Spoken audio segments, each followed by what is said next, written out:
the most significant thing that we want to say to you is that as humans, it is so normal to evaluate your progress through the physics of your physical world as you know them to be, through what you know as gravity and inertia and speed and momentum and those sorts of things.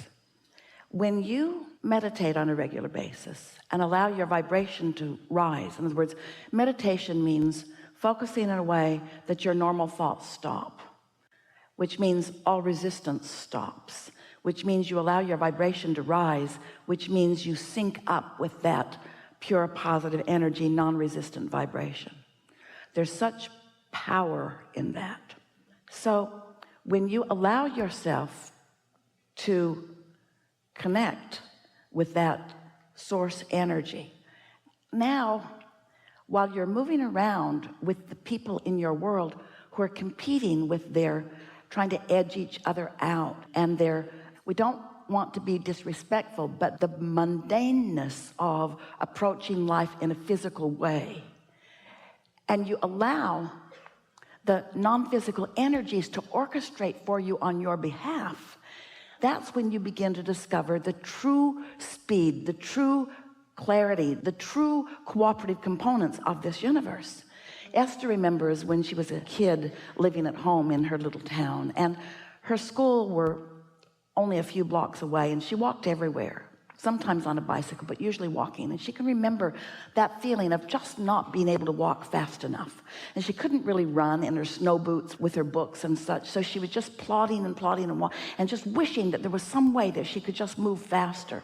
And we get that in your physical world you want to move faster, but that's because very rarely do you connect with this energy that creates worlds and allow it to work on your behalf.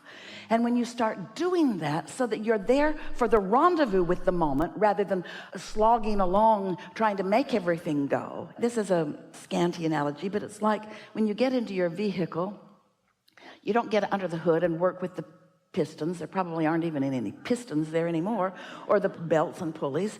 You sit in the car and you let the car do the performance, and you just direct it where you want to go. And that's what we want you to do with this energy. We want you to let life point out to you what you want, and then we want you to trust that source energy has rounded up all the cooperative components.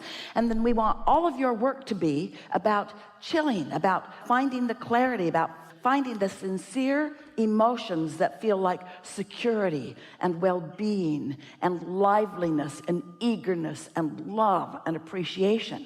Because when you hone in on those so that that's the active vibration around which you are focused, now there's no resistance within you, and now all that the source within you is lined up for you. You'll be right there at the right time. Your timing will improve, the clarity that will flow through your mind, the impulse to be there. The other day, Esther was ripping up the hill. She was late. She was going to visit some friends in Del Mar. She was moving fast because she was 5 minutes late, or going to be. She was moving really, really fast as she tore off this main road and up onto the hill road that was going to wind up. And we said to her, take it easy.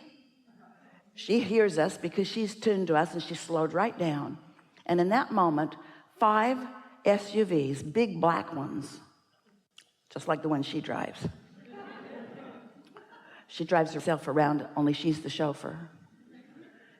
Came moving very fast down the hill. There was something going on up there, maybe a drug raid. She didn't know. They all looked so official. They were moving so fast down that hillside. And she just cooled her jets, pulled over as they all went by. And she knew that we had seen them coming. She's close enough to us to feel the impulse. And so she was out ahead of it in that way. You see what we're getting at? So you don't know what that impulse was. You don't know why you felt it so strong. Just trust it and follow it.